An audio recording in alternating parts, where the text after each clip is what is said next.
Salam alaikum, Zulflawen, bonsoir. Sahaftourkum. Le décret exécutif fixant les modalités d'inscription et de radiation de la liste nationale des personnes et entités terroristes et les effets qui en découlent a été publié au journal officiel du 12 mars 2025. Ce décret précise que la classification des personnes et entités terroristes, leur inscription et radiation relève de la commission instituée par l'article 87 bis 13 du Code pénal. Cette dernière est présidée, selon l'article 5 du décret, par le ministre chargé de l'Intérieur ou son représentant et composée du ministre chargé des Affaires étrangères ou son représentant, le ministre de la Justice, garde des Sceaux ou son représentant, le ministre des Finances ou son représentant, le représentant du ministère de la Défense nationale, le gouverneur de la Banque d'Algérie ou son représentant, le commandant de la Gendarmerie nationale, le directeur général de la Sûreté nationale, le directeur général de la Sécurité intérieure, le directeur général de la documentation et de la sécurité extérieure, le directeur général de l'organe national de prévention et de lutte contre les infractions liées aux technologies de l'information et de la communication, le président de la cellule de traitement du renseignement financier.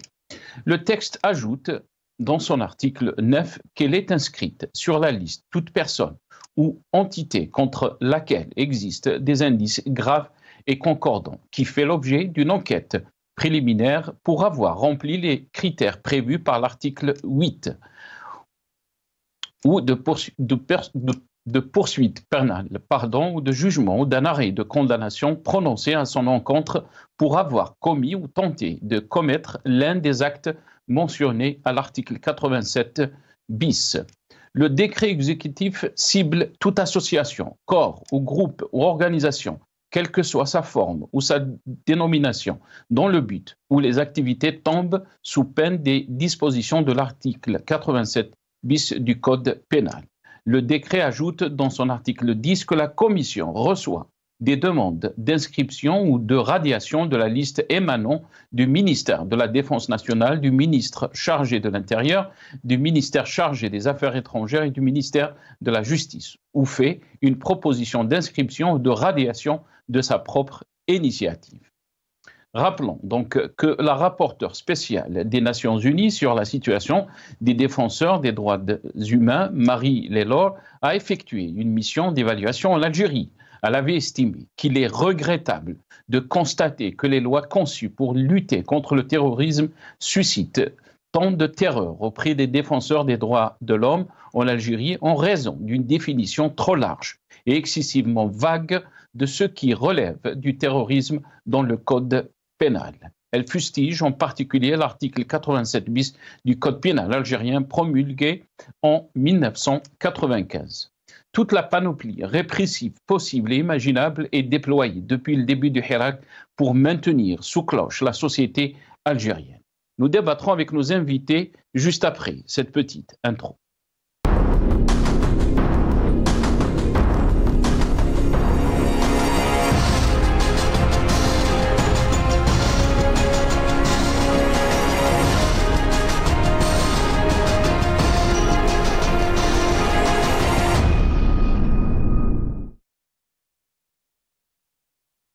Algérie, les modalités d'inscription de la liste des entités terroristes publiées au journal officiel. Le titre de notre émission pour ce soir.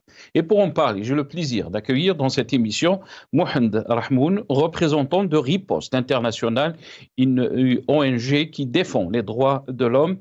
Il est avec nous via Skype depuis Londres. Mohamed Rahmoun, bonsoir. Merci beaucoup d'avoir accepté l'invitation à Zulfillah ou Sahaftour. Merci à vous. Merci Mohamed. On aura aussi le plaisir d'accueillir Zakaria Hannash. Je ne sais pas s'il était avec nous, Zakaria Hannash. Non, pas encore. Zakaria Hannash, donc militant des droits de l'homme, il sera avec nous par téléphone depuis le Canada. Avant de vous donner la parole, Mohamed Rahmoun, d'abord on va essayer de comprendre qu'est-ce que donc ces décrets, qu'est-ce qu'ils veulent dire, puisqu'on parle aussi de 87 bis. Donc on va juste regarder cette petite vidéo pour comprendre un peu les extraits ou les nouveaux articles qui ont été publiés dans le journal officiel concernant donc les modalités d'inscription des entités terroristes. On regarde la vidéo. Décret exécutif numéro 103-25 du 12 mars 2025 détermine les modalités d'inscription en liste nationale des personnes et entités terroristes, sa suppression et les conséquences qui en découlent. Chapitre 01. Dispositions générales. Article 1. Ce décret vise à déterminer les modalités d'inscription en liste nationale des personnes et entités terroristes, leur suppression et les conséquences qui en découlent en application des dispositions des articles 87 bis 13 et 87 bis 14. Article 4. Le comité demande les informations nécessaires à la réalisation de ses missions, notamment celles liées à l'identification des personnes et entités qui, sur la base de preuves solides et concordantes de soupçons ou croyances, répondant aux critères d'inscription sur la liste et obtiennent ceci des autorités de contrôle ou de surveillance ou des ministères, autorités, départements et institutions publiques et morales liées au droit public ou privé.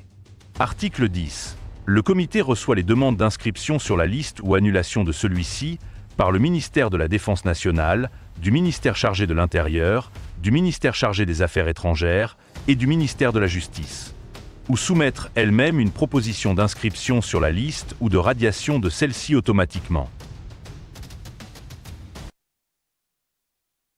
Voilà.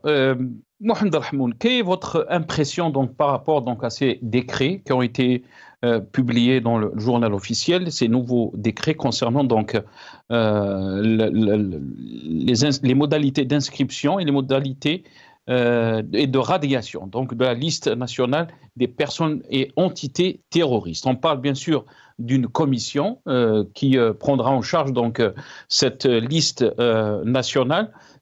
Votre impression? Je pense déjà à l'article 87 bis, déjà amendé en 2021. Et déjà, un indice d'une fermeture, il a été critiqué par les ONG. Comme vous avez si bien dit, la rapporteuse spéciale des Nations Unies a aussi sonné la sonnette d'alarme par rapport à cet article. Et pas que cet article, il y a un appareil répressif. Maintenant, ces nouveaux amendements confortent l'idée d'une fermeture aggravante. Pourquoi? Parce que quand on sait que le décret exécutif cible toute association, corps ou organisation, quelle que soit sa forme ou sa dénomination, dont le but ou les activités tombent sous peine des dispositions de l'article 87 bis du Code pénal. Or, qu'est-ce que déjà prévoit l'article 87 bis? Donc, tout essai, je vais le résumer, tout essai de changement de mode de gouvernance par des moyens non institutionnels, on peut tout simplement vous accuser comme étant terroriste. C'est-à-dire, même si vous essayez de faire des actions pacifiques, c'est ça le problème, c'est ça l'appréhension. Même si une personne ou un groupe essaie de faire des actions pacifiques en vue du changement de mode de gouvernance, il peut être accusé de terroriste. Et dès lors, l'article 87 bis est tout simplement dangereux pour les militants démocratiques et les militants des droits de l'homme. Maintenant, Mohamed, je rebondis juste et je vais vous laisser la parole après. Parce que là, on parle, c'est bien ce que vous êtes en train de soulever, c'est important de comprendre. Je rappelle aussi que vous êtes donc l'ONG dont vous êtes membre, et elle défend les droits de l'homme, donc Riposte Internationale, mais on parle de blanchiment d'argent et financement du terrorisme. Comment peut-on faire le lien avec l'activité politique? Par exemple, l'activité des droits de l'homme, Mohamed? C'est très compliqué, en fait. Tout dépend. Vous savez, il y a plusieurs angles de vue. Il faudrait qu'il y ait des éclaircissements. Et la question que vous avez posée est très pertinente. Parce que si on peut mettre des activistes ou des militants pacifiques, je vous donne un petit exemple, simple exemple qui pourrait peut-être vous faire rire, mais c'est une réalité. Imaginons que l'Algérie va commencer à faire de l'extraction des terres rares, l'exploitation. Pour faire l'extraction de minéraux, il vous faut des quantités énormes en eau. C'est des quantités énormes, surtout si vous voulez vraiment faire exploiter un grand gisement. C'est cette eau. Si les terres rares sont situées dans des régions, si vous voulez, désertiques ou qui n'ont pas beaucoup d'eau, donc vous êtes obligé d'utiliser les nappes phréatiques. C'est un exemple. Alors, si vous êtes obligé d'utiliser les nappes phréatiques, maintenant, il faut aussi compter le coût environnemental. Si des associations environnementales vont essayer de faire la sonnette d'alarme, par exemple, ils vont dire non, nous sommes contre cette exploitation, ça touche les nappes phréatiques, ça peut créer et ça crée des problèmes environnementaux, etc. Donc, et peut-être qu'ils seraient jugés comme étant des associations qui touchent, si vous voulez, les intérêts stratégiques du pays. Ils peuvent donc être classés comme étant des organisations terroristes. Non, ne parlons pas des organisations de droits de l'homme. Donc maintenant, pour ce qui est du financement, du non-financement, je vous dis c'est très compliqué. Si une organisation pacifique tombe dans cet article, automatiquement, tous les financements, toutes les personnes qui peuvent financer cette organisation, qui peuvent activer, bien sûr, ça peut s'appliquer. Maintenant, on ne parle pas dans l'absolu. On est en train de faire ce qu'on appelle une analyse d'un texte. On ne sait pas sous quel angle de vue il va être appliqué, mais chose est certaine, c'est un texte qui est tout simplement qui laisse froid dans le dos. Et qui laisse aussi beaucoup d'interrogations. Oui. Mohand. On va juste écouter dans ce passage, Mohand, donc d'abord les déclarations du ministre de la Justice, Lotfi Boudjmaa. On l'écoute dans ce passage et je reviens à vous juste après. الجزائر عندها تشريع منظومة تشريعية تضاهي المنظومات المتطورة عالميا. يعني الحبس المؤقت هو حبس استثناء، هو إجراء استثنائي. النسبة اللي عندي بارابور الموجودين في المؤسسات العقابية ما تفوتش 20% حوالي، يعني متوسط. كي تنحوا العدد اللي موجود في المحكمة العليا، باسكو المحكمة العليا بالنسبة لنا احنا ما بقاوش محل طعن بالنقد، ما نتكلموش على حاجة اسمها حبس مؤقت اللي طعن. C'est à 20%. قضايا التحقيق 6%. قضايا المثول الفوري 0.65%. Voilà, donc le ministre de la Justice, Lotfi Boudjmaa. Mais aussi, on va l'écouter dans un autre passage où il parle, donc ses déclarations concernant donc les dépassements qu'on est en train de voir par rapport donc à la situation que vit notre pays. Et ça, c'est bien sûr ses paroles. On l'écoute et je reviens à vous, Mohand. وانا نقول لكم بكل صراحه، الدوله الجزائريه يا جماعه ما تتبناش بالسب والشتم، راكم تتفقوا معايا، وما تتبناش بالقذف، وما تتبناش بمؤسسة الدولة. الناس أعراضها تمس في الفيسبوك والسب والقذف والإهانة والصور، والله ما نتسامح فيها. سأشهر سيف القانون وسيكون حادا في هذه المسائل، ما فيهاش تسامح. Voilà, سأشهر سيف القانون. Donc l'épée de la justice, si on peut traduire ce qu'il a dit, ou l'épée de la loi. Avant de vous donner la parole, puisque on a écouté donc dans ce passage le ministre de la Justice, on va écouter la rapporteuse donc par rapport à la situation, par rapport à la loi et la situation des droits de l'homme en Algérie. Que depuis 2020 jusqu'à aujourd'hui, il y a quand même beaucoup d'années qui sont passées et qu'on doit nécessairement vraiment faire en sorte que ces normes ou ces lois qui sont fondamentalement en contradiction avec l'esprit de la Constitution de 2020, il faut les changer le plus tôt. Sinon, le peuple continuera à vivre dans cette période. Disons, nous voulons aller en démocratie. Nous avons fait une marche, nous avons fait une révolution, la démocratie, elle est là, nous avons une nouvelle constitution, mais nous voyons que les droits ou les lois qui sont applicables ne répondent même pas aujourd'hui à cette constitution. Donc pour moi, c'est la peur dont je parle là-bas, c'est toute cette cascade de procès qui ont eu lieu et qui font en sorte que les gens aujourd'hui, au vu des lois qui sont en cours, se demandent mais est-ce que je peux valablement critiquer ou dénoncer une corruption sans aller en prison? Qu'est-ce que je dois dire? Parce que parfois ces lois ne sont pas très claires, c'est vague. On peut tout mettre. pardon, le rapporteur, donc M. Voul, dans ce passage, il a parlé donc de ce sentiment de peur. Et aussi, on a écouté les déclarations du ministre de la Justice, Lotfi Boudjma. Je reviens à vous, Mohamed Rahmoun. On a entendu donc ces déclarations. Monsieur Voul, dans ce passage, pose une vraie problématique, Mohamed Rahmoun. Très bien terminé, c'est vague. Justement, cette confusion, ce brouillard de mettre n'importe qui dans n'importe quoi, effectivement, déstabilise tout le monde. C'est-à-dire tout le monde peut être jugé mi-terroriste. Et encore, je tiens à rajouter un fait. Si une personne ou un groupe se sent lésé ou veut réclamer qu'il soit retiré de la liste, si vous voulez, de la liste qui est confectionnée, il lui faut un délai de 30 jours. Vous imaginez, 30 jours, votre nom est affiché. Pendant ces 30 jours, dans une société algérienne, vous connaissez ces mécanismes, si vous êtes une personne, si vous êtes un groupe, si vous êtes peu importe, il y a toujours l'effet psychologique. Donc pendant 30 jours, vous êtes répertorié comme ça dans une liste terroriste, même si vous avez raison. C'est-à-dire ils vont vous retirer après, mais quand même le mal est fait. Donc c'est cette confusion.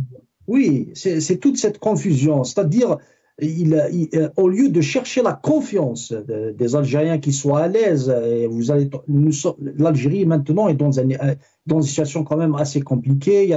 Il y a cette crise diplomatique avec la France. Nos concitoyens en France, nos frères et sœurs en France aussi sont dans un état de stress, etc. Il ne faut pas en rajouter, si vous voulez. La situation est très tendue. Et au contraire, il faudrait aller vers la souplesse. Mais là, ça se corse davantage. C'est presque incompréhensible, en tout cas. Très bien. C'est presque incompréhensible. Vous êtes en train de dire, Mohamed, on va écouter le représentant algérien à Genève, donc concernant donc cet article 87 bis. Lui, il parle que de modifications. On va l'écouter, number 6, nos amis de la régie, si c'est possible. Donc, on va l'écouter dans ce passage. Et je reviens à vous, Mohamed Rahmoun. تم تجسيد توصيات المقررين الخاصين من خلال سن تعديلات خاصة في قانون العقوبات، حيث تم تعديل نص المادة 87 مكرر والمادة 96 من هذا القانون المتعلق بالجرائم الموصوفة إرهابية وتخريبية. كما تم المصادقة على مرسوم يحدد القواعد التنظيمية للمرصد الوطني للوقاية من التمييز وخطاب الكراهية ووضعه تحت وصاية الجمهورية رئيس الجمهورية. تم تجسيد توصيات المقررين. Voilà, donc cet article 87 bis, Mohamed Yanil, le problème que vous avez posé aussi, c'est que ça peut toucher n'importe quelle personne, n'importe quelle association. Et là, on peut parler aussi de l'activité politique, de l'activité syndicale, mais aussi de ceux qui exercent comme journalistes. Mohamed Rahmoun, est-ce que vous pensez qu'on complique encore un peu plus les choses par rapport à cet article 87 concernant donc l'activité du terrorisme, Mohamed? Il ne faut jamais laisser de confusion entre c'est quoi un terroriste, c'est quoi un militant pacifique, c'est quoi un militant qui cherche, peu importe, certainement que les Algériens, après le Hirak, nous avons vu qu'ils ont fait un mouvement extraordinaire. Durant le Hirak, ils ont fait un mouvement extraordinaire. Ça a démontré qu'ils pouvaient s'organiser en dehors des cadres légaux, que ce soit les partis politiques, les associations, etc. Et encore, ils étaient pacifiques. Ils ont même, même les revendications étaient intelligentes. Et ils étaient quand même... donc, c'était un mouvement extraordinaire. De ce fait, le régime, au lieu de le prendre tout simplement comme un initiateur de changement, il a utilisé une panoplie, comme vous l'avez dit, répressive, dans l'article 87 bis. Et la confusion demeure persistante, et encore davantage maintenant que c'est comme si il est maintenant un crime. On sent que c'est un crime de vouloir un changement démocratique, pacifique. C'est-à-dire, on est lié, tout le monde est lié. Si on ne peut pas activer dans un parti politique, dans la scène politique, vous savez, il y a beaucoup de personnes qui ne voudraient pas intégrer un parti pour plusieurs raisons, des associations pour plusieurs raisons. Les peu d'associations qui étaient, si vous voulez, qui prenaient la flamme de la revendication, telle que la Ligue algérienne de la défense des droits de l'homme, elle a été dissoute. Des partis qui n'étaient pas, si vous voulez, qui n'étaient pas alignés ou qui, bien sûr, ils ont trouvé le moyen légal de les dissoudre. Mais les lois qui sont faites, ils sont faites pour arranger le régime. Mais en réalité, le changement démocratique, il ne peut se faire sans l'opposition, sans la contradiction. L'un des principes de la démocratie est le débat contradictoire. Sans débat contradictoire, comment peut-on parler de démocratie? On ne parle pas de diffamation, on parle de débat contradictoire. La liberté d'expression et le débat démocratique sont des piliers de la démocratie et de la transition démocratique. Bien sûr, l'état de droit, l'alternance au pouvoir, les contre-pouvoirs aussi. Parce que là, on assiste à, si vous voulez, à un régime qui agit, qui continue dans sa ligne, c'est-à-dire il va tout simplement dans la même ligne, il ne veut pas lâcher prise, comme on dit, tout simplement. Et pourtant, Mohamed Rahmoun, le ministre donc, de la Justice, Lotfi Boudjma, il a dit que l'Algérie respecte les libertés. Nous sommes un pays donc, de toutes les libertés. On l'écoute. بلادنا الحمد لله بلاد حريات. من الدستور للقوانين الموجودة والتزامات السيد رئيس الجمهورية. اللي يحب يتكلم يتكلم. اللي يحب ينتقد ينتقد. احنا العدالة عمرنا لا واحد انتقد جبناه ومن بعد يقولوا وجابوا على جال رأيه. هذاك الكلام الذي يسوق له أعداء هذه البلاد. يقول لك ما عندناش احنا سجناء الرأي. ما عندناش. اللي يحب يعبر يتفضل. Mohamed Rahmoun, il vous a répondu. Avant de vous donner la parole, on va juste, je pense qu'on a avec nous notre ami Lias Jubaili qui nous a rejoint. Lias Jubaili, militant politique, économiste aussi. Marhaba bik, Lias, merci beaucoup d'avoir accepté l'invitation au Sahaf Tork.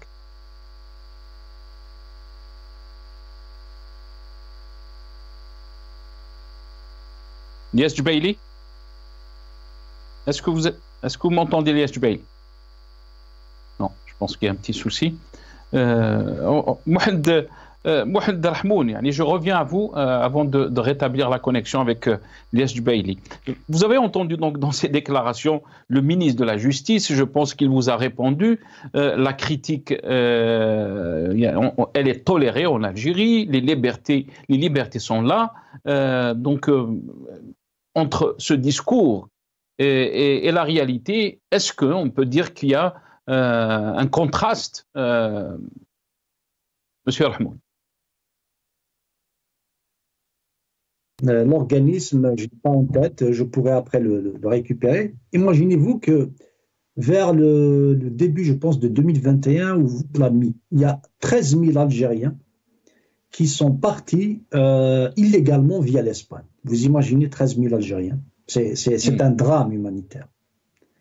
Donc, il faudrait un tout petit peu regarder la réalité du terrain. C'est comme s'il y a deux Algéries. L'Algérie des Algériens qui ont peur, qui n'arrivent pas, si vous voulez, maintenant tout le monde fait peur de ce qu'il va publier, tout le monde fait peur de ce qu'il va dire, etc. Et comme j'ai dit dans l'une de vos émissions, la peur crée beaucoup de maladies, surtout au niveau du cerveau.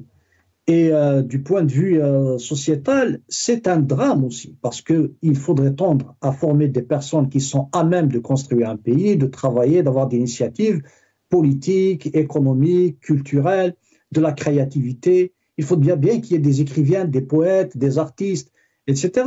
Nous sommes une société, maintenant, il faut prendre aussi l'histoire de l'Algérie. Combien de Hajj Mohamed Al-Anqa, combien de Boudjma Al-Anqis, combien de Mohamed Dissiakh, combien d'écrivains, Yasmina Khadra, combien de Katib Yassine, etc. Où sont toute cette histoire et tout ce legs, mais avec une société qui a peur? Comment espère-t-il qu'on puisse être, si vous voulez, une société dynamique déjà. Ok. Donc, il me semble que encore le ministre de la Justice, comme vous l'avez très bien fait remarquer, il a utilisé une métaphore du couteau, de l'épée. L'épée. De l'épée. C'est une métaphore déjà en elle-même, je dirais, qui sont trop forts pour les Algériens. Les Algériens, n'oublions pas qu'ils sont passés par des périodes très fortes. Donc, à ce jour, utiliser cette histoire de l'épée, je pense que c'est pour les Algériens et quelque chose qui est très dur. Il faudrait peut-être aussi choisir des métaphores. Il peut dire à mon point de vue, il peut dire que la loi va être stricte. Il peut dire. Peut-être qu'il voulait dire l'épée Damoclès, Mohamed. Oui, mais dans un contexte algérien, avec tout ce que nous avons vécu de drame, c'est quand même assez quand même fort de mots. Et encore, dans l'intervention du ministre, j'ai soulevé déjà une contradiction de Al-Magharibia. J'ai dit, quand on interpelle une personne sur un post Facebook, et après on le condamne sur le contenu qu'il y a dans son téléphone, c'est une contradiction. Si le post Facebook est un post qui est anodin, pourquoi le convoquer? Si maintenant, c'est pour les conversations téléphoniques ou le contenu de son portable, ça relève de la vie privée. Tant qu'une personne n'a pas été payée par une puissance étrangère, par une officine étrangère pour dire dans un but bien déterminé quelque chose, cela relève de la vie privée. Les personnes ont libre de discuter avec qui ils veulent, que ce soit des Algériens comme eux. Avec le Facebook, vous pouvez vous faire des amis au Brésil, vous pouvez avoir des amis en Allemagne.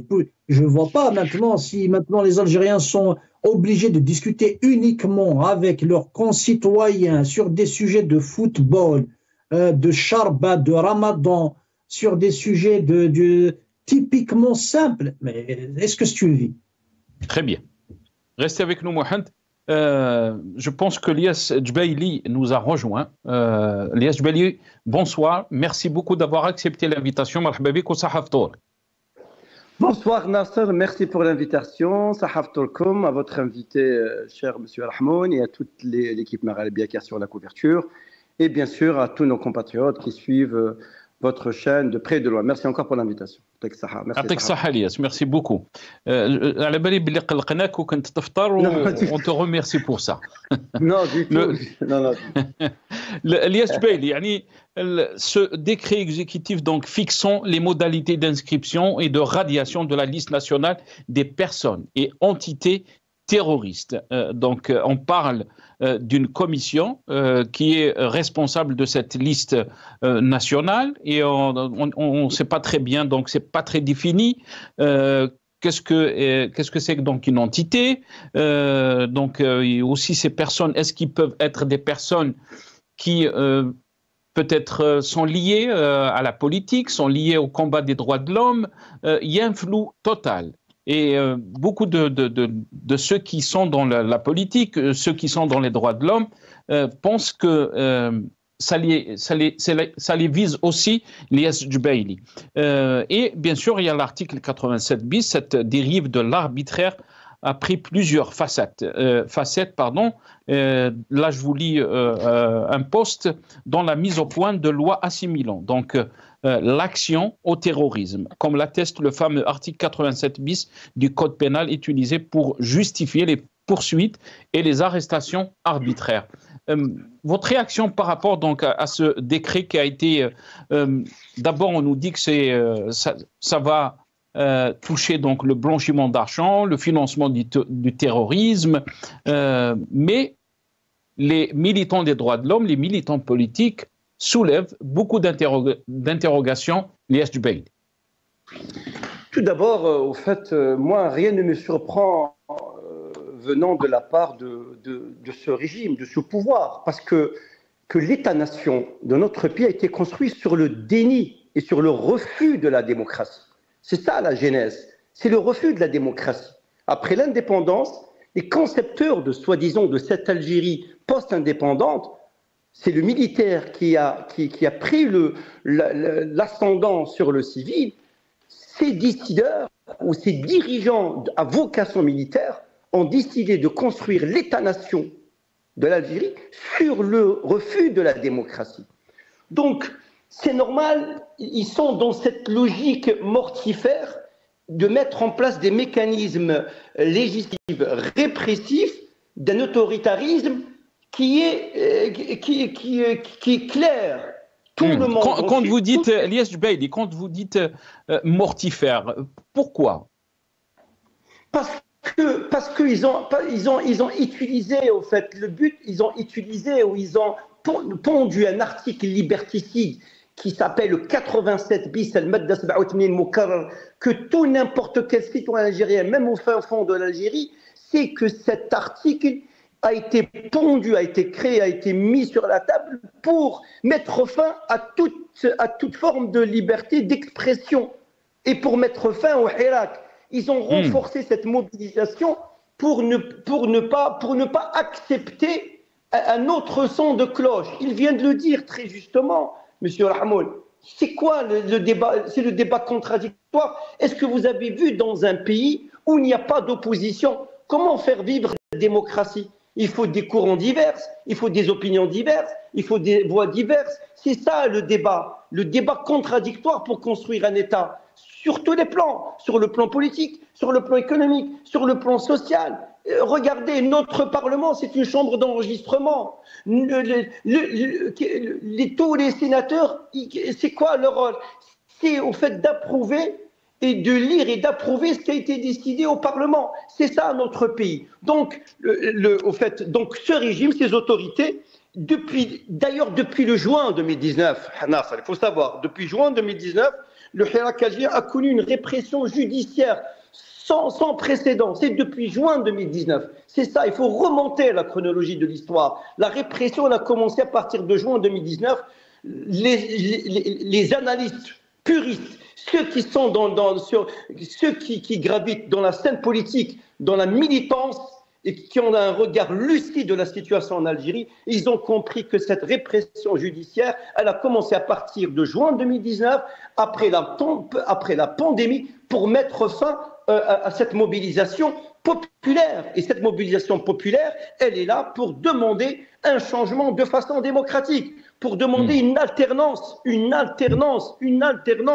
parce qu'ils sont dans l'usure, ils ne proposent rien. On a vu donc un ministre qui menace, un président qui menace, une diaspora qui est stigmatisée, une diaspora qui passe pour haute trahison à la nation. Donc, regardez, ce régime-là, il est isolé complètement. Donc, lui, il s'isole, il isole son peuple, il isole le pays, il isole la diaspora. Donc, il s'est verrouillé lui-même, il s'est trahi lui-même, parce qu'il est dans une logique, je dis bien le mot mortifère, dans l'impasse, parce que c'est la répression. Il ne sait pas gouverner. Le critère de gouvernance, 1, c'est la répression, 2, c'est la corruption. C'est ça, tout simplement. Donc le régime qui nous pond d'un article 87 bis, moi j'ai posé la question, Nasser, parce qu'en tant qu'animateur sur Alternative, j'ai invité, il y avait mes invités, il y avait Nasser Dutour, président du collectif des familles de disparus algériens, il y avait Zaki Hannache, militant des droits humains, et il y avait aussi Nadège Lahmar, qui est chercheuse chez Amnesty International. J'ai posé la question lors de la 58e session des droits humains à Genève. C'était quoi la position du pouvoir algérien par rapport à cet article 87 bis? C'est quoi? On voulait savoir, dans une session, le berceau de la démocratie, les représentants du pouvoir, comment ils analysent cet article 87 bis au sein d'une démocratie. Malheureusement, je n'ai pas eu de réponse parce que... Voilà, on va écouter Elias Jubaili, on va écouter le responsable du Conseil des droits de l'homme, M. Zalani, parler de cette question et je reviens à vous juste après. الأخيرة كاين كثير من مثلا طرحت مشكلة المادة 87 تاع الإرهاب سيد الرئيس، هذه اللي جابت لنا المشاكل الكبيرة. والجزائر متمسكة يعني الجزائر متمسكة، ولكن الجزائر عندها موقف. واش تقول أولا الجزائر لأنها هي اللي اكتوت أكثر من غيرها بالإرهاب، ولذلك عندها حق تدير تشريعات. بصح أنا قلت هنا في الفوروم سيد الرئيس، المادة هذه مش قرآن، المادة هذه قادرة نهار آخر تتغير، لأن المجتمع يتغير، قادرة تتلغى، قادرة تتبدل، قادرة تنقص تزيد، ممكن بعض عباراتها غير دقيقة في بعض رأي، ولكن بالمقارنة مع التعريف مجلس الأمن مع تعريف الاتحاد الأوروبي متشابهة جدا، وهنا قدمت في هذا السياق الوحدة الوطنية إلى آخره، قال تطبق نصوص ربما كذا. هذه الأمور راهي تمشي للأمام، ولا لاحظتوا باللي كاين الآن شيء فشيء راهي تتناقص هذا الأمر هذا. احنا مرينا بمرحلة معينة فيه مسيرات، المسيرات كنت افرزت بعض الصعوبات، بعض الناس درك الدوله، استقرار الدوله ايضا ضروري سيده الصحفيه، لان استقرار الدوله مش معناها على حساب حقوق الناس، لا، في اطار قضاء مستقل وكل واحد عنده حقه، ولكن استقرار الدوله ضروري لتنميه وترقيه وحمايه حقوق الانسان. Voilà, donc les déclarations de M. Za'alani, la stabilité de l'État est une nécessité, Ilyas Jubaili. Monsieur le Za'alani, qui est le représentant du pouvoir algérien. Si je m'inscris en faux, je pense que tout le monde le sait, l'ordonnance, je me rappelle très bien là, ça, l'ordonnance qui était numéro 21, 08 du 8 juin 2021, elle a été adoptée, elle a été promulguée, soi-disant, pour tout ce qui est délit de solidarité passive. Solidarité passive. Aussi, il y avait le discours de la haine et aussi, je me rappelle, les fake news. Solidarité passive. Est-ce qu'en tant que citoyen algérien, Jubaili Ilyas n'a pas le droit de défendre un compatriote qui est victime de l'arbitraire? Non. Est-ce que tous les militants du Hirak, toute l'opposition que je connais, même à l'intérieur et à l'extérieur, est-ce qu'ils véhiculent un discours de haine? Non. Troisième question, est-ce qu'il y avait des fake news? Oui et non. Peut-être que sur ce point, c'est discutable. En tout cas, l'article 87 bis, il a été pondu à la hisab huquq al-insan. À la hisab huquq al-insan. La justice, elle est indépendante. Mais quand même, à partir qui parmi nous qui va croire que le qada en Algérie? Personne ne le croit. Tout a été pondu pour réprimer, pour criminaliser largement, plus largement et sévèrement toutes les revendications du Hirak. 1. Criminaliser. 2. Aussi, c'est en étendant aussi, parce que toute personne, tout militant qui veut œuvrer, inciter par quelque moyen que ce soit, c'est-à-dire dire Jubaili Ilyas, je veux le changement du pouvoir. Je passe pour un terroriste parce que l'article 87 bis, il s'applique directement sur moi parce que j'ai demandé une alternance de façon démocratique. Est-ce que l'aql salim, est-ce que les gens lucides, est-ce que ce pouvoir, est-ce qu'il est conscient de ce qu'il est en train de faire? C'est-à-dire, tout est bâti sur le mensonge, mais le peuple, il a gagné, c'est-à-dire la guerre de la conscience. Il est conscient de ce qui se passe. Donc, tout cet arsenal répressif, judiciaire, ni plus ni moins, c'est pour criminaliser toute opposition qui de façon politique, de façon pacifique, afin de changer. C'est pas afin non seulement de changer, mais pour appeler l'alternance. Le peuple veut participer dans les prises de décision. C'est la démocratie représentative. Et là, je vais vous lire, ça va dans ce sens, Ilyas Jubaili, le poste de Abdelghani Badi, donc l'avocat Abdelghani Badi, il est en arabe, comme أن النص فيه حجر كامل على الفكرة السياسية التي عطلتها هذه المادة بغلق المجال أمام أي تحول خارج دائرة نظام الحكم وأدواته التي يتحكم فيها، كما أن الفكرة السياسية التي تترسخ في ذهن أي معارض ويعمل عليها أصلا هي تغيير نظام الحكم القائم بالطرق السلمية والآمنة من كل مخاطر وتهديد، لكن دون تحديد وتضييق على الآليات والوسائل المتعمدة في سعيه السياسي.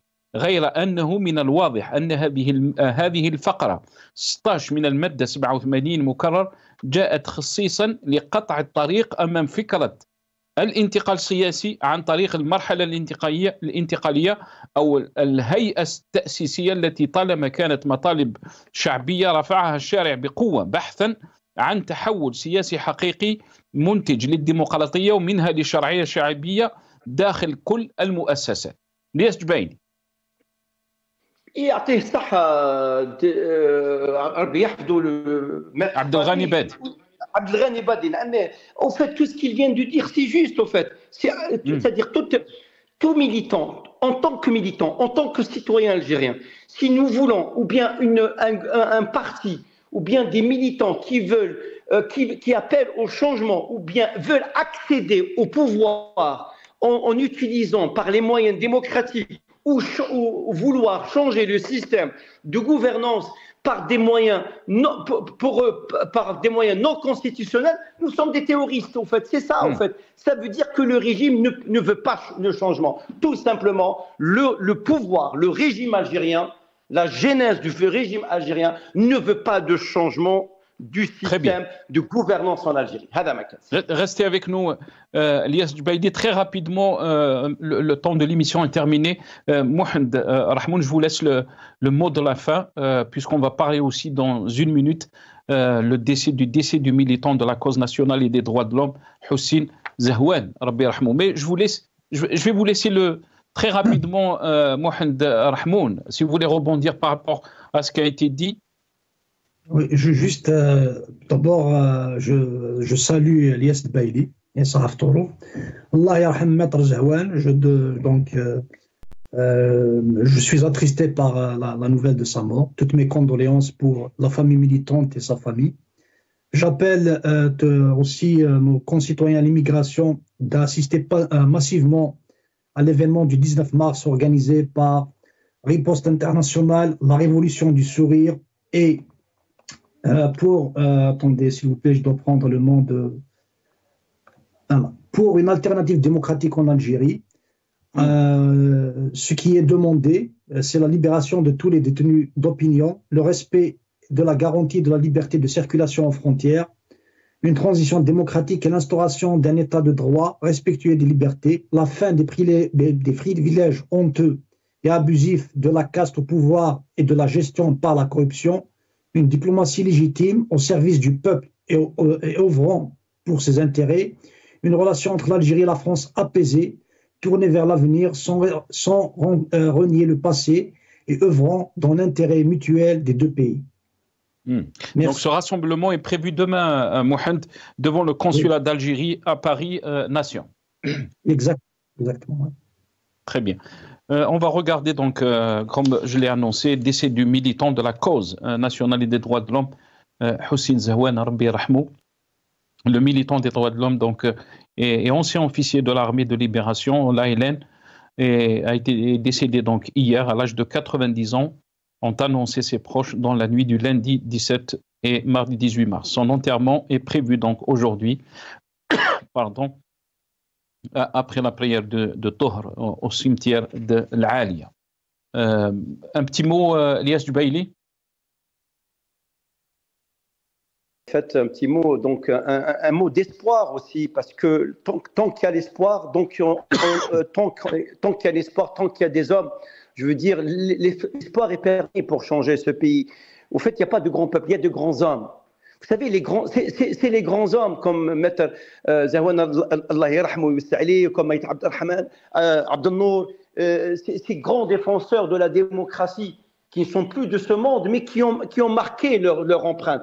Et donc, c'est la raison pour laquelle c'est à nous de continuer le combat. Et je fais partie du collectif Le Pada. Donc, en tant que citoyen et membre du collectif du PADA et membre de l'organisation de Riposte Internationale, la Révolution du Sourire et le PADA, en tant que membre, nous appelons nos militants, à celles et ceux qui croient au changement et qui aiment leur pays, à venir imposer et dire que nous voulons une instauration d'un état de droit démocratique et surtout une transition démocratique et surtout aussi pour la libération de tous les détenus d'opinion en Algérie, sans exception, durant le Shahar Ramadan. Voilà, merci à vous. Merci. Barakallahu fik, Elias Jubaili.